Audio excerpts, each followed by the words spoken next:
Hi there. It's December 18th and time for Proverbs 18. Let's go over there. It's all about fools today. A fool's big mouth is the title. Now, this first verse, in most versions, it says something similar to this: one who isolates himself seeks his own selfish desire. Not his own desire. Some versions say selfish desire, and defies all sound judgment. Okay? And then, but the 1599 Geneva Bible says something different. Okay? It says, for the desire thereof, he will separate himself to seek and occupy himself in all wisdom. And under separated himself, it has a note that says, he that loveth wisdom will separate himself from all impediments and give himself wholly to seek it. Okay? That's a good thing. Selfish desire is a bad thing, like a hermit, So, which is actual Greek. I'd have to look that up. But I just find that interesting. Right? Verse 2, a fool finds no delight in understanding, but only expressing his opinion. Everybody knows somebody like that, right? 3, when wickedness comes, so does contempt, and with dishonor comes disgrace. Right?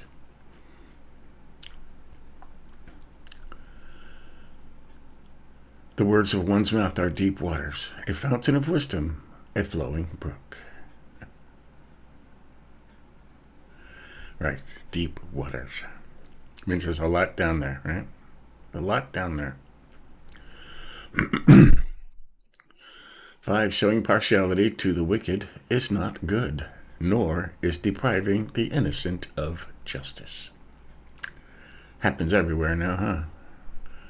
The bad people want to stay in control, so they pay other bad people to deprive justice of good people.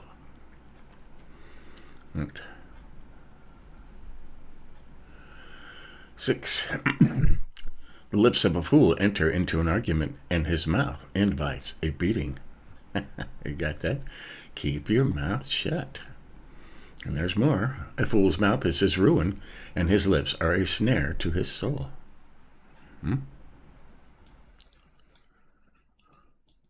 This one is always a highlighter. The words of a gossip are tasty morsels going down into one's innermost being. Right? Think about that. Read that again.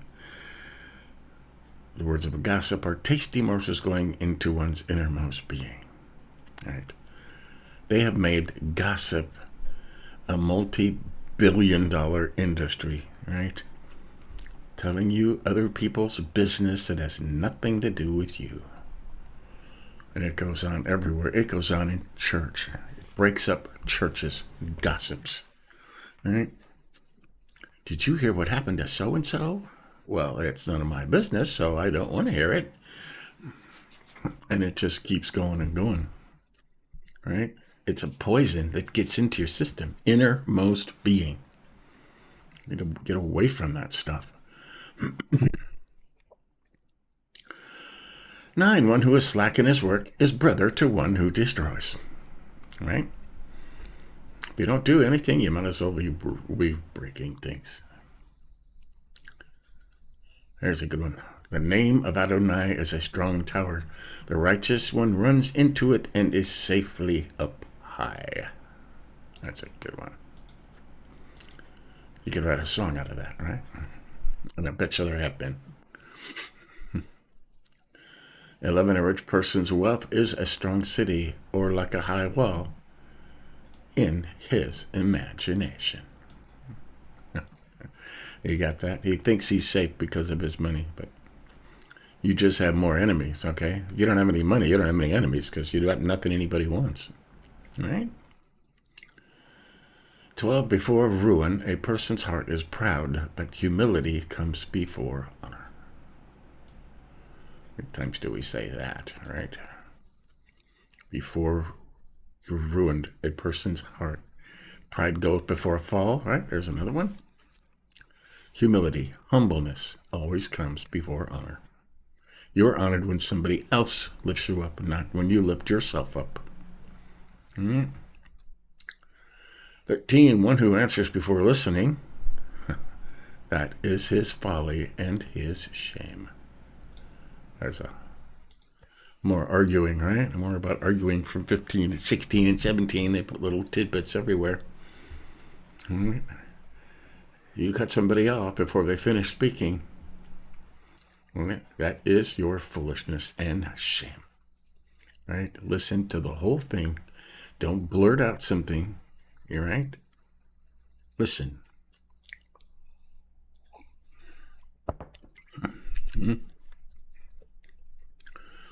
14, one spirit sustains him through illness, but who can bear a crushed spirit?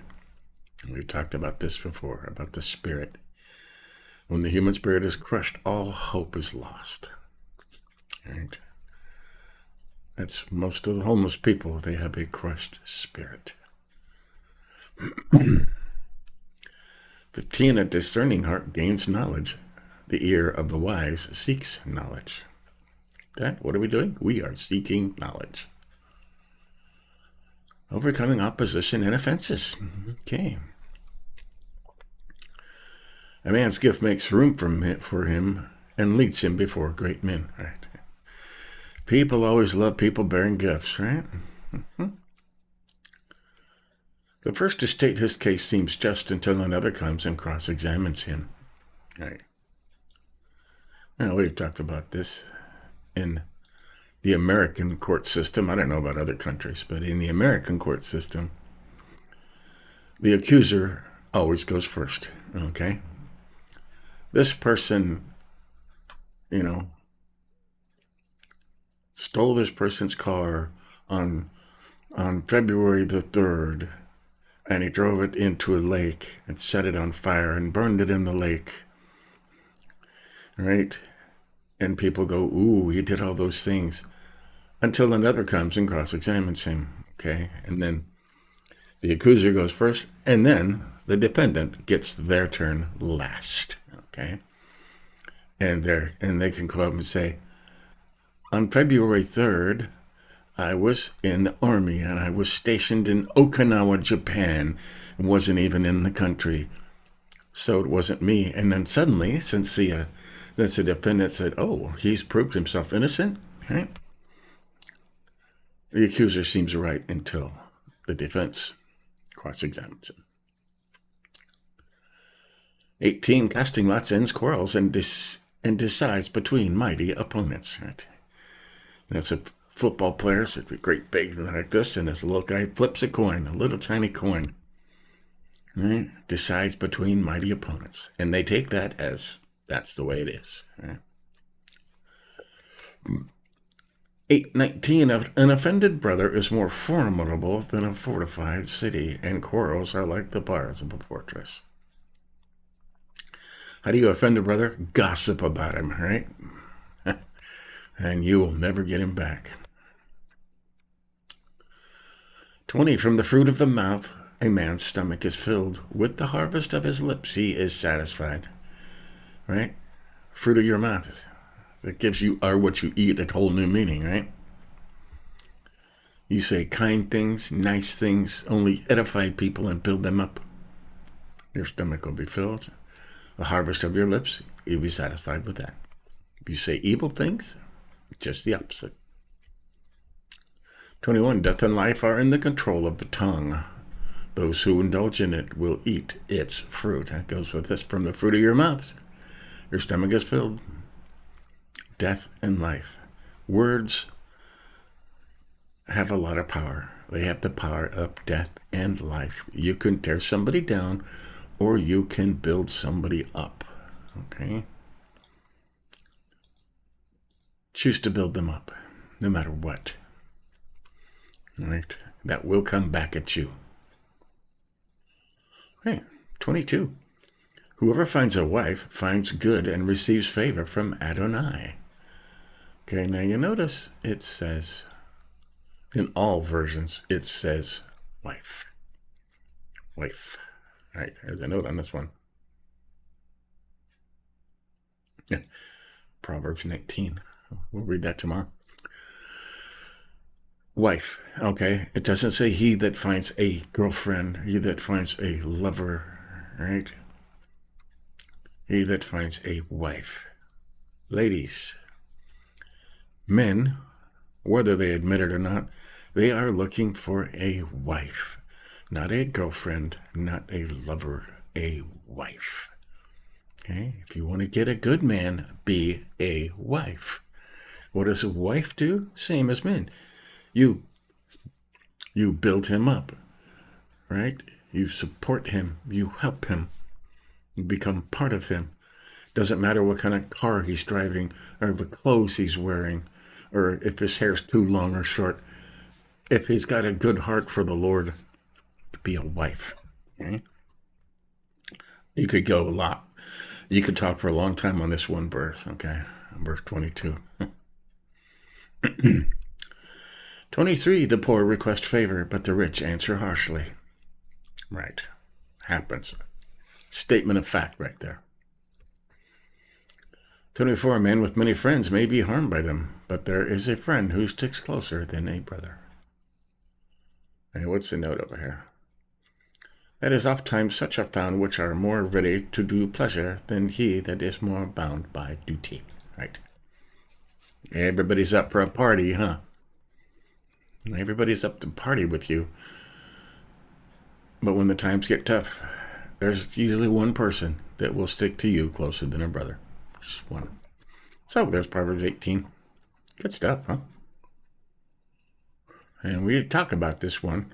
It's different over here, you know. Now I'm retired and old, and my kids live all over the country, so I spend a lot of time alone, and this kind of makes me go, what? Maybe I spend too much time alone, but I don't think so. I mean, I have my wife, right? I have my wife and my dogs, and I have a few close friends. Right, so, but I do spend a lot of time in isolation, down here studying the Bible, you know.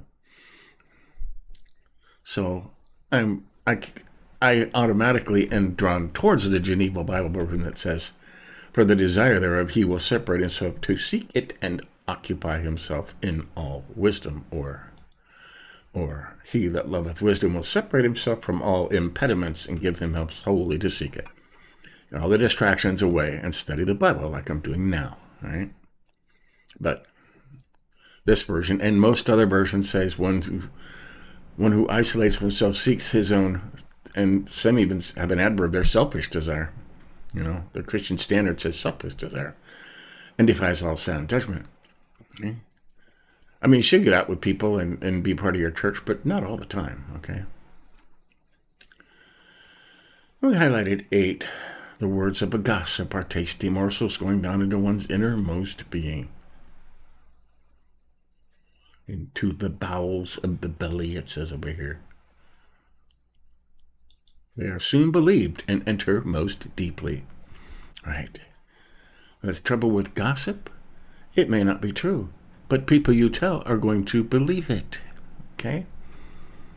That's how they call them smear stories get started on the news. Somebody tells a lie to a news reporter, and then the news reporter reports it as fact, and then other people believe it as fact and use that to persecute the person who never did anything, right? Somebody made up a story about it. And it goes down into the heart, and this is a drug that's addictive, okay? That's why reality television is so popular, because it is nothing but gossip. Okay? If you think it's not in your innermost being and you're not addicted to it, turn it off for a while and see if you go, I gotta have more.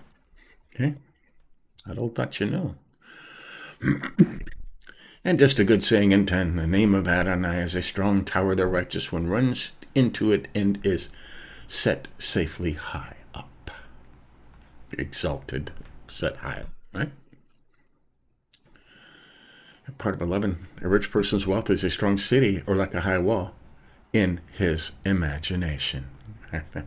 In his imagination. Right. A lot of people work their life and they get rich and now I'm safe, nothing can hurt me, and then they get sick, right? And the Lord said, "You foolish person, this night your life will be required of you, and all your work will be for nothing." In your imagination. And we highlighted 12. Before ruin, a person's heart is proud, but humility comes before honor. Before destruction, the heart of a man is haughty, but before glory goeth lowliness or humble. Humble comes before honor, okay? If you are proud and bragging, conceited, you are headed for ruin, right? Humbleness comes before real honor, right? Remember that. He's part of arguing. One who answers before listening, that is his folly and his shame. Let somebody speak. Let them finish. And then formulate your answer in your head. Say it in your head before it comes out of your mouth. Right? Because once you say it, you cannot take it back. Okay? That's words. And we talked about this. The first is state his case seems just until another comes and cross-examines him. Right. And this one goes up here with this one who answers before listening, that is to his foolishness and shame. Why? Because death and life are in the control of the tongue. Those who indulge in it will eat its fruit. Right? Death and life are in the power of the tongue. Right? What you say. And we highlighted one word in verse 22. Whoever finds a wife finds and receives favor from God. A wife. Be a wife, right? And a wife, a girlfriend is just after you. I mean, they like the money, and they like being wined and dined, and they like, getting dressed up and all pretty and stuff. A wife cares about the welfare of her husband. A husband cares about the welfare of his wife, how they are feeling and feeling inside. That's why one who finds a wife finds a good thing. If you want to find a good man, be a wife. Just that simple. There you go. That's Proverbs 18. And that's lots of good stuff in there, huh? And we're about halfway through Proverbs, so stay tuned later. We are on day, I think, 353 of our Through the Bible in 1 year. And today we are reading Titus. Okay? Another letter from Paul to Titus. Good lessons in there, I'm sure. Stay tuned for that. Give us a like if you think about it. But until later, we'll do it again. See ya.